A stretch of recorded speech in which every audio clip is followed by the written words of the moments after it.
La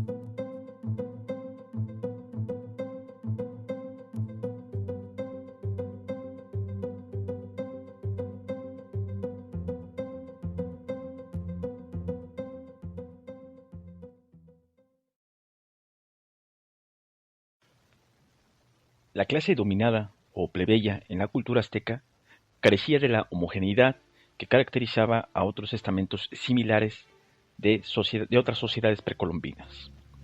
Había muchas diferencias económicas e incluso jurídicas que conviene diferenciar en al menos los siguientes estratos: el superior, el medio y el inferior.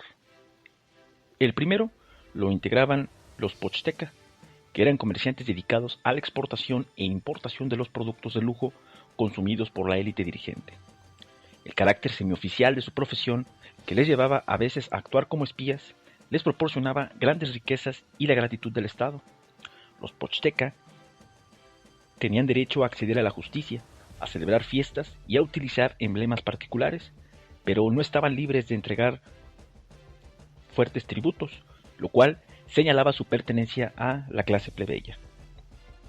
Algunos artesanos especializados en la elaboración de los artículos de lujo gozaban de una posición similar.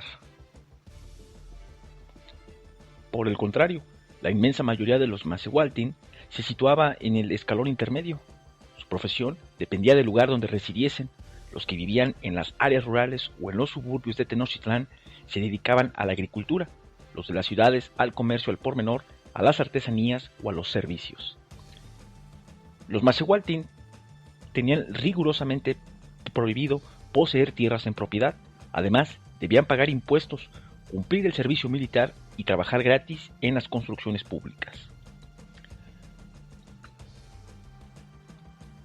Y finalmente, los Mayeque y los esclavos constituían los estratos inferiores de la sociedad de la cultura azteca. Los primeros cultivaban las tierras de los nobles y estaban adscritos a ellas, al igual que sucedía en la Europa medieval. Los Mayeque formaban parte del latifundio y se heredaban o compraban junto con el resto de la propiedad. La categoría de siervo pasaba de padres a hijos e incluía, entre otras muchas cargas, la obligación de servir en el ejército, de hacer las tareas domésticas de la casa del señor y de entregarle una parte de la propia cosecha. Los esclavos gozaban de una posición jurídica que les hacía más semejantes a los siervos del medievo que a los esclavos de la antigüedad clásica. Así, podían contraer matrimonio con personas libres, sus hijos no heredaban la condición de esclavo y tenían derecho a poseer propiedades, otros esclavos incluidos. Las causas que conducían a la esclavitud eran dos: la pobreza, que impulsaba a algunas personas a venderse a sí mismas, y la condena por robo u otro delito. Las diferencias entre Pipiltin y Macehualtin no se limitaban a los campos de la economía y la política, sino que comprendían también otras facetas de la vida humana, como el matrimonio. Un ejemplo de ello es que los nobles eran polígamos y los plebeyos monógamos. O bien, la educación. Los aztecas fueron el único pueblo de América prehispánica que establecieron la educación obligatoria y gratuita para todos los varones. Sin embargo, su sistema educativo reflejaba la estratificación social, pues los hijos de la nobleza iban al Calmecac, un internado donde se impartía una refinada educación, y los del pueblo a los Tepochcali, escuelas de barrio que daban una formación puramente militar. Los aztecas concebían la misión del hombre sobre la tierra como un medio para ensalzar a los dioses y a través de ello glorificar a su pueblo. Conquistar y servir en los templos eran entonces las principales funciones recaídas sobre los hombres libres. Para eso eran adiestrados desde muy temprana edad.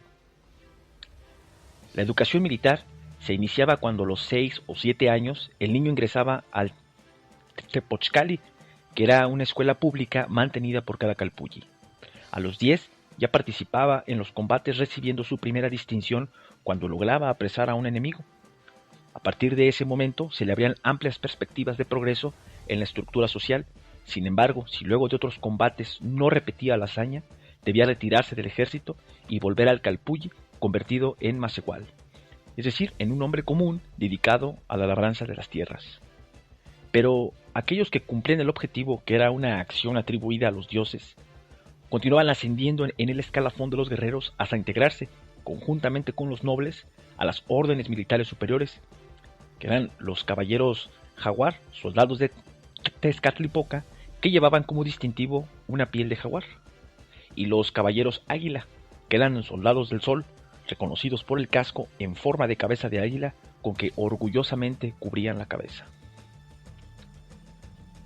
La carrera sacerdotal se impartía en el Calmecac, que era una institución a la que también podían acceder los Macehualti, y tras largo aprendizaje del ritual relacionado con las ofrendas y sacrificios, de la confección del calendario, del reconocimiento de los hechizos y medios para combatirlos, quedaban aptos para profesar.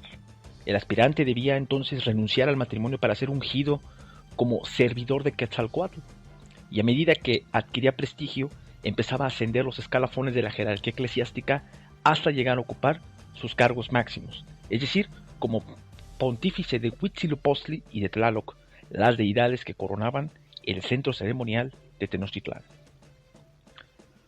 Otra escuela especializada era el Huicacali, que era un centro de formación de poetas, cantores, músicos y bailarines.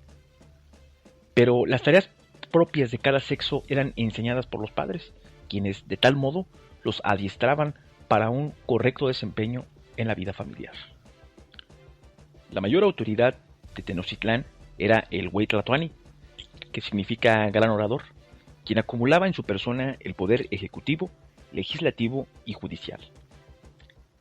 Cabe resaltar que dentro de los códices, al Güey Tlatoani también se le podía denominar rey o emperador, y esto derivaba de las interpretaciones que al respecto habían llevado a cabo los conquistadores españoles. Asimismo, el Güey Tlatoani sostenía las máximas competencias en el campo religioso, si bien, a diferencia del imperio inca, sus súbditos no le atribuían un carácter divino, al menos en cuestión de gobierno, pues como cabeza de la sociedad azteca sí se le reconocía la condición de encarnación divina. El cargo pertenecía a una familia, aunque no pasaba de padre a hijo, sino de hermano a hermano. Cuando fallecía el último hermano vivo, le sucedía uno de los hijos del hermano que reinó en primer lugar. El imperio azteca se organizó de una forma más simple que la de los incas, ya que, por regla general, los mexicas y sus confederados respetaron la autonomía de los estados sometidos, siempre y cuando se declarasen vasallos suyos y entregasen fuertes cantidades de impuestos y participasen en las guerras del imperio. El gobierno directo solo se imponía cuando los vencidos se rebelaban. En ese caso, se sustituía al gobernante local por un gobernador militar de la cultura azteca. Asimismo, para vigilar la recogida de tributos de las provincias dominadas, que dependía de los gobernantes de la zona, se creó una red de calpisque o recaudadores de tributos que podían solicitar ayuda a las guarniciones militares diseminadas a lo largo y ancho del imperio en caso de peligro.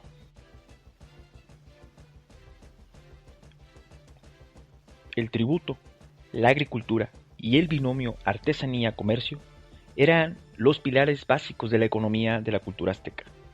Cada uno era indispensable para los otros y su desarrollo dependía directamente de la guerra. Así, la agricultura de la cultura azteca estaba perfectamente adaptada al medio ambiente. En las zonas secas se construyeron centenares de canales de riego para aprovechar las aguas de los lagos y ríos, y en las lagunas, donde no se podía cultivar, se crearon infinidad de chinampas, islotes artificiales de cieno apuntalados en sus esquinas con sauces acuáticos que daban 2 cosechas anuales. Las chinampas, al igual que las restantes tierras, se dividían en 3 grupos según su poseedor: comunales, estatales y privadas. Las primeras le pertenecían al calpulli y se entregaban en usufructo a los miembros del barrio para su cultivo individual. Las segundas eran del propio Estado, quien las explotaba directamente y mediante arriendo para sufragar los gastos del palacio. La justicia o el ejército. La tercera estaba en manos de los nobles y podían venderse junto con sus mayeque, siempre y cuando el comprador fuese miembro de la nobleza. La posesión de tierra le permitía a los pipiltin dedicarse íntegramente a la guerra, gracias a la cual se obtenían enormes cantidades de objetos exóticos, materias primas o productos de primera necesidad. La mayor parte del tributo de los pueblos sometidos se empleaba en el mantenimiento de la corte, del ejército, de las fiestas religiosas, de los obreros y del pueblo en época de malas cosechas. El resto se entregaba a los artesanos para su transformación en productos de lujo que a su vez se exportaban a otras áreas de Mesoamérica. Esta economía de marcado corte imperial exigía un activo comercio, cuyas rutas cubrían desde las costas del Pacífico hasta las del Golfo de México. Es por eso que los Pochteca gozaban de un fuerte prestigio social. La actividad de los mercaderes no se limitaba a las tierras controladas por la cultura azteca. La demanda de cacao, plumas de quetzal y otras materias llevaban a los Pochteca a los lejanos mercados de Xicalanco, en el Golfo de México, y Xoconosco, en la costa pacífica, importantes centros comerciales donde se intercambiaban los productos del altiplano y del área maya. El militarismo de la sociedad de la cultura azteca se reflejaba con gran claridad en la esfera religiosa. Los mitos de creación, por ejemplo, sacralizaban la guerra al sostener que la única forma de evitar la destrucción de la humanidad, como había sucedido a las 4 anteriores, consistía en alimentar al sol con la sangre de los enemigos prisioneros de guerra para fortalecer y evitar así su muerte. Sin embargo, las creencias guerreras de los pipiltin mexicas no eran compartidas por la inmensa mayoría de los campesinos del México central, sostén económico de la ciudad de Tenochtitlán, que seguían adorando a los viejos dioses de la vegetación y el agua. Esta oposición dio origen a una religión donde convivían en igualdad ambas costumbres. La presencia de 2 capillas gemelas en el templo mayor de Tenochtitlán, dedicada una a Tlaloc, el dios acuático, y otra a Huitzilopochtli, la belicosa deidad de la cultura azteca, simbolizaba a la perfección el dualismo típico del pensamiento mexica. Las principales deidades del panteón eran Omelecuhtli y Omecihuatl, dioses creadores, y sus 4 hijas, Tezcatlipoca, dios de la providencia, Huitzilopochtli, de la guerra, Quetzalcóatl, deidad del bien, y Xipe, que era de la primavera y de los cultivos. Además, el dualismo se extendía también al mundo de los muertos. Y es que los guerreros muertos en combate o en la piedra de los sacrificios iban al paraíso solar. Los que perecían ahogados o por causas relacionadas con el dios de las aguas marchaban al paraíso de Tlaloc, un jardín lleno de flores, riachuelos y frutas variadas. El resto de los mortales se encaminaba a Mictlán, que se define como lugar de los difuntos, donde se llevaba una existencia similar a la anterior. Los sacrificios humanos, punto culminante del complejo sistema ceremonial mexica, reproducían también la dualidad, ya que las técnicas empleadas en algunos de ellos, como la decapitación, el flechamiento, inmersión en agua o desollamiento, tenían un claro simbolismo agrario. Sin embargo, los anteriores finalizaban de la misma manera que el sacrificio relacionado en honor a Tonatiuh, la deidad solar. Los sacerdotes abrían el pecho del cautivo con una gran navaja de piedra, sacaban el corazón y lo ofrecían al sol. La complejidad de la vida religiosa de la cultura azteca exigía un sacerdocio numeroso y bien organizado. A la cabeza se encontraban 2 sacerdotes, iguales en poder y prestigio, representantes respectivos de Tlaloc y Huitzilopochtli. Le seguían en categoría el Mexicatl Teohuatzin, sacerdote mexicano, encargado de las ceremonias, y sus subordinados directos. El resto del clero se agrupaba en órdenes religiosas divididas en 4 grupos de edad: novicios, jóvenes, maduros y ancianos.